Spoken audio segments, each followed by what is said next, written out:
Sutni foydalari azizlarim, menga obuna bo'lib like bosishni unutmang. Sutda hamma biladi, foydalari juda ham ko'p. Sut icha olmaganlar qatiq ichib zaiflasangiz bo'ladi.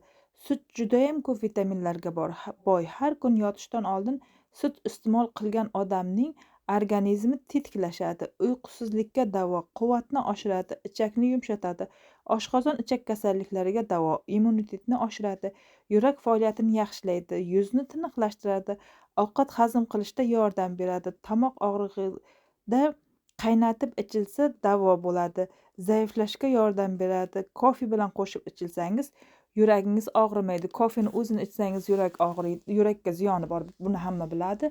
Agar sutga kofe tayyorlab ichsangiz hech narsa bo'lmaydi. Azizlarim, zaiflaydiganlar 1 oy davomida sut ichib yursangiz, boshqa hech narsa yemasdan zaiflaysiz, ham vitaminlar organizmingizda kamaymaydi. Chunki nimada, sutda hamma vitaminlar bor.